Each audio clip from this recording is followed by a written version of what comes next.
At the staff meeting, the director said, "You're too young to lead.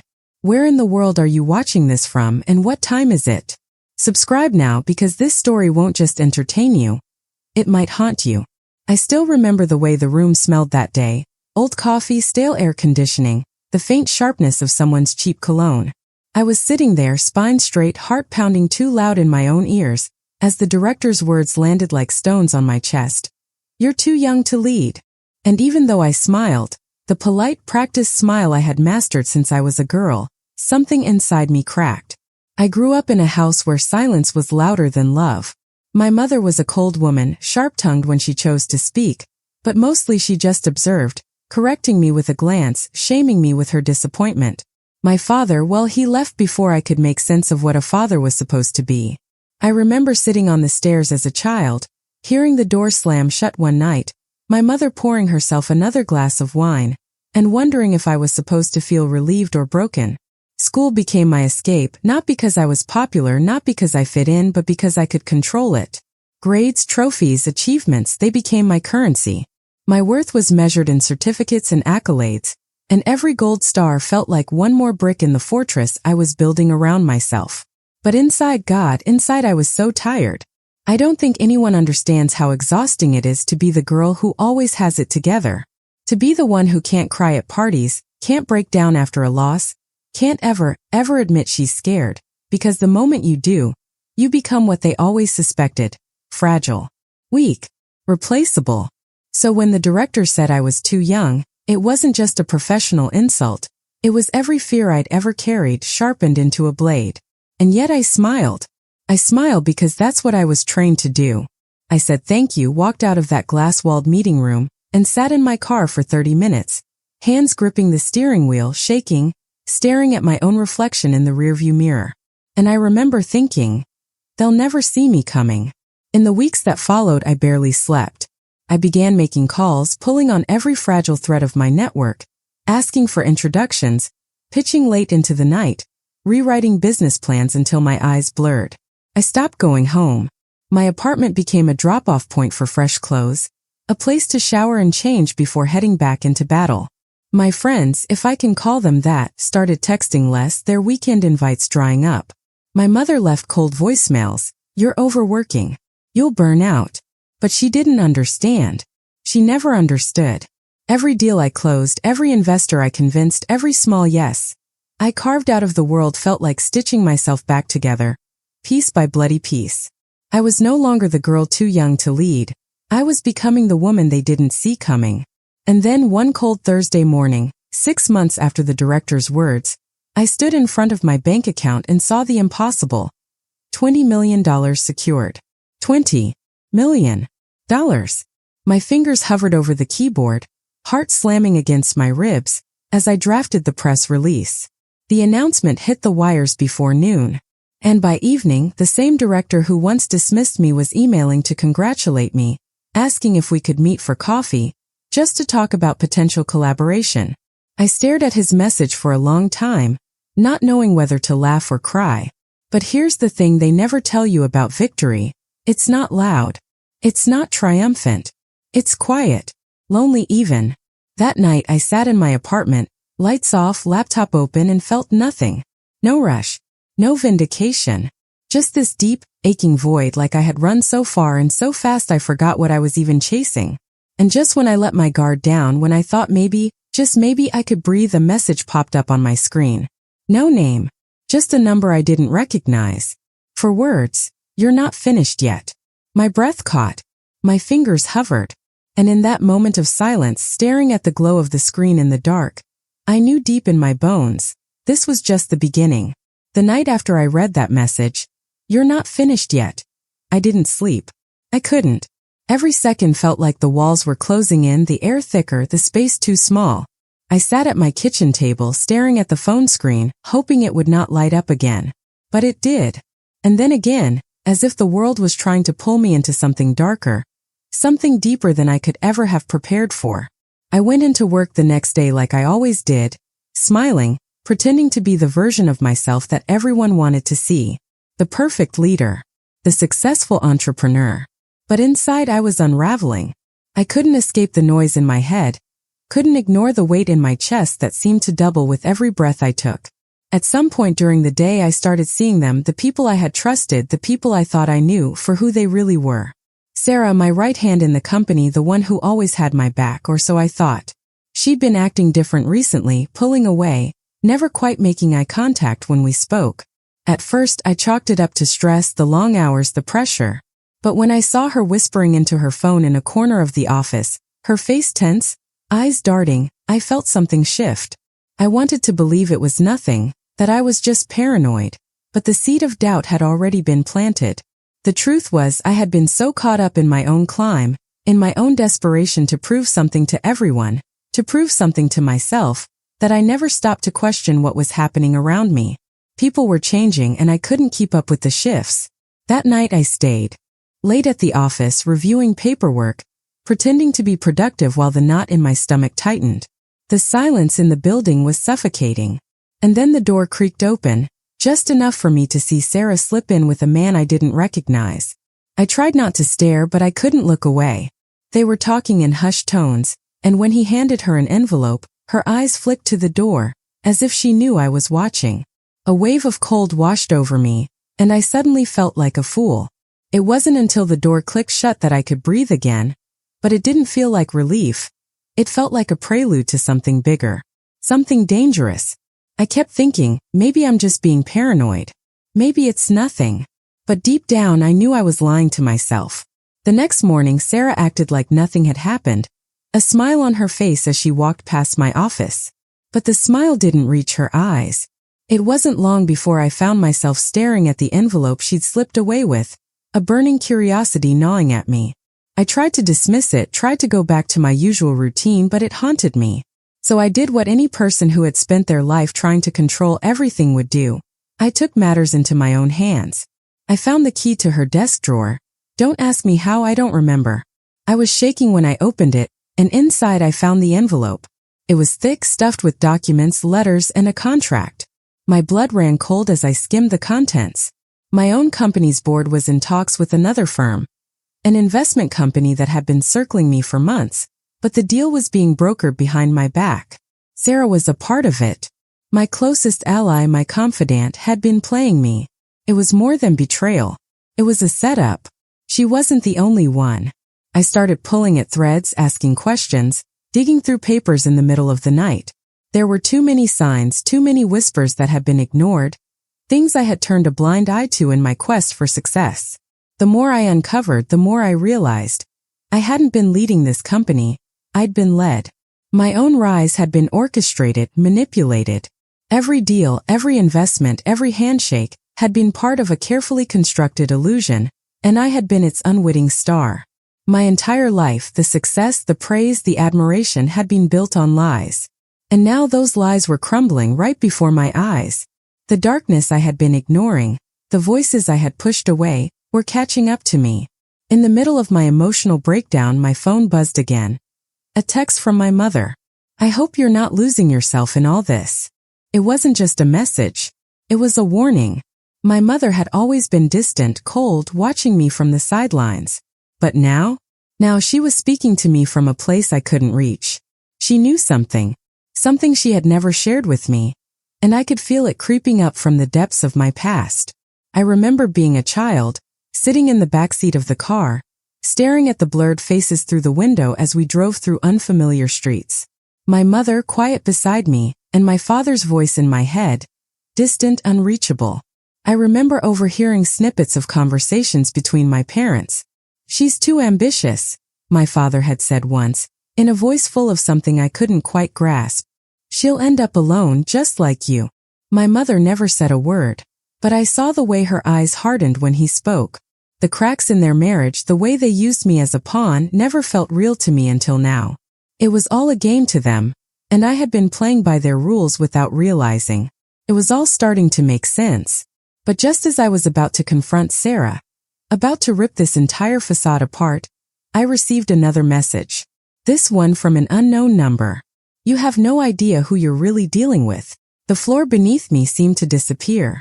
I had been so caught up in their game that I hadn't even stopped to consider the possibility that I wasn't the only one with a hidden agenda. In that moment I realized I had been blind all along.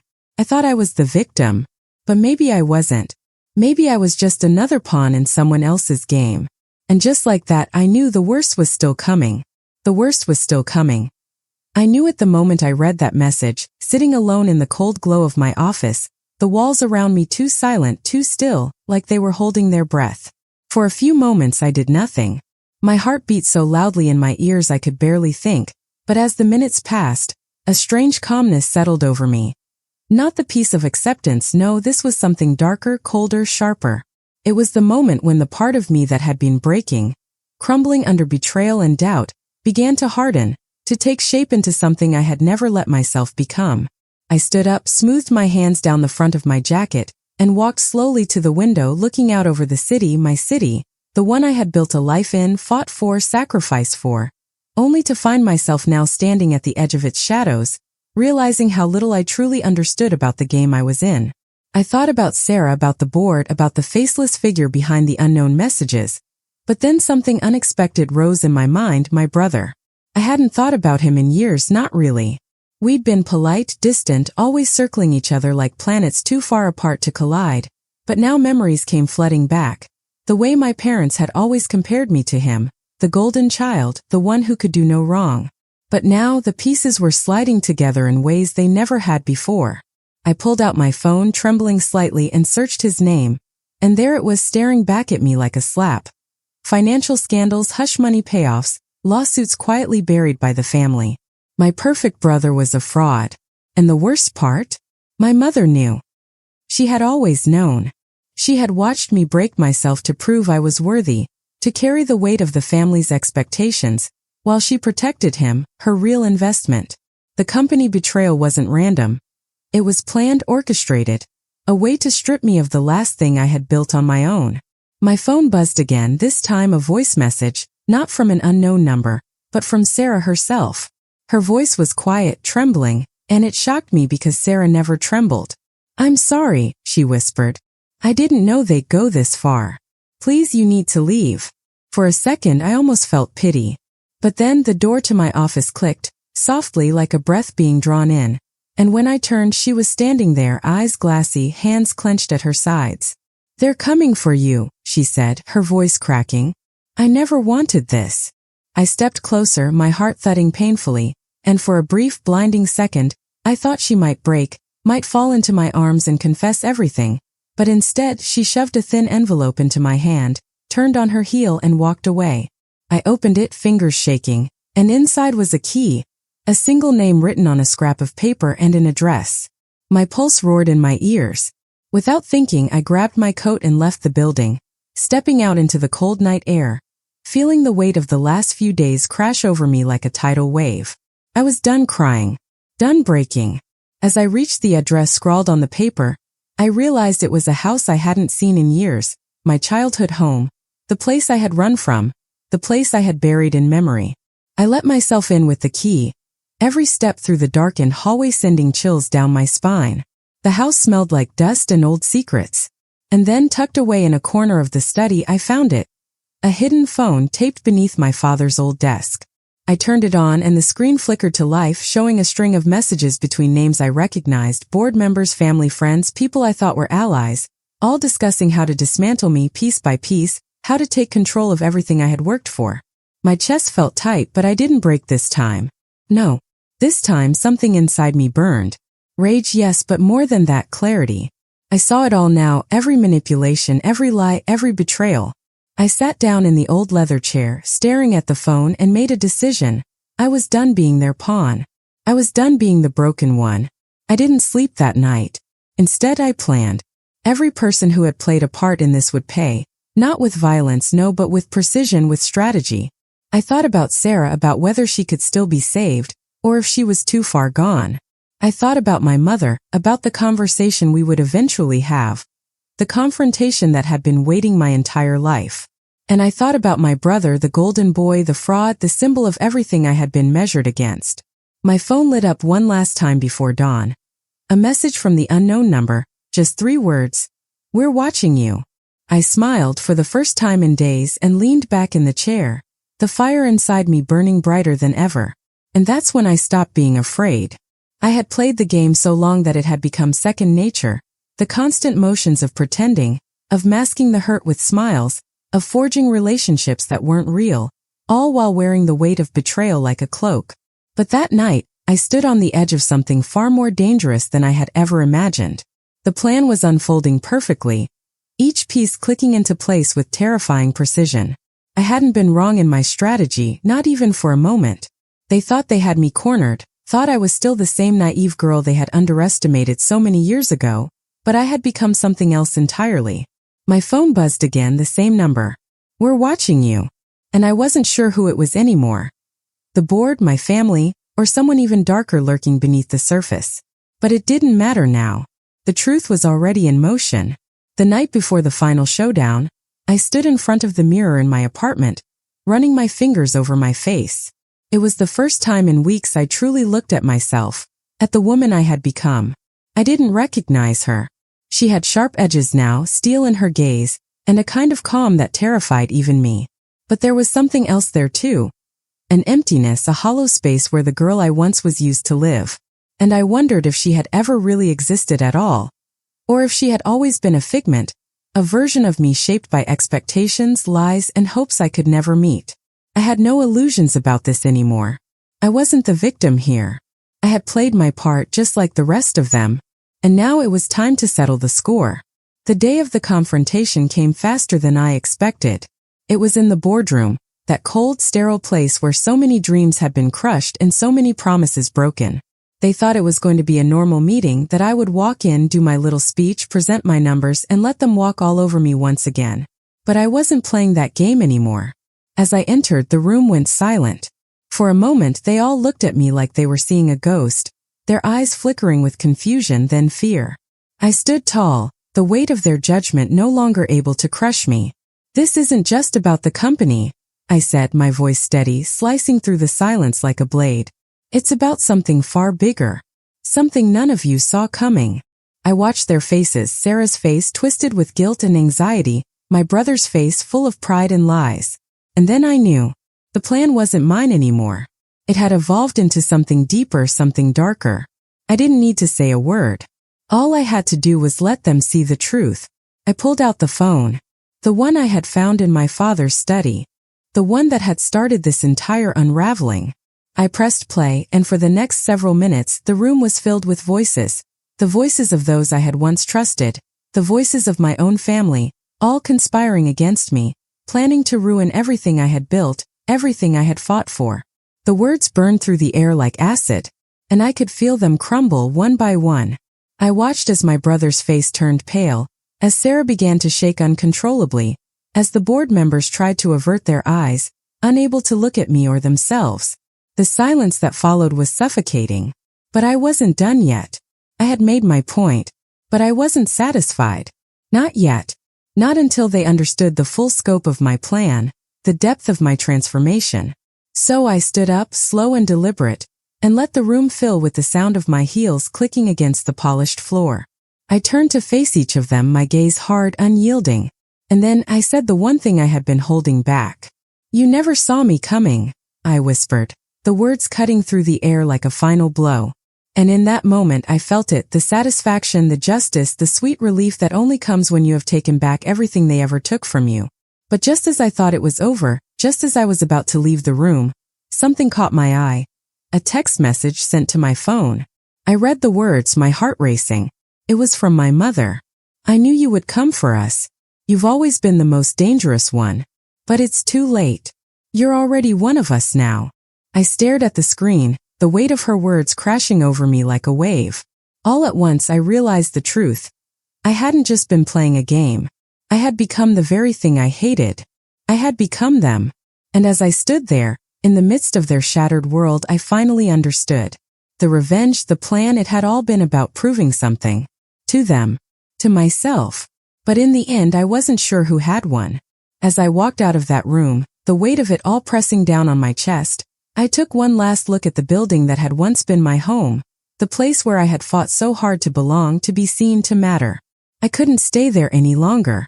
The air felt thick with the scent of burning bridges, of dreams turned to dust. I had nothing left to prove. I had nothing left to give. All I had now was the weight of the truth. And so I walked away, not looking back. Not this time. And if you stayed this long, you already know this wasn't just a story. This was a warning. Subscribe.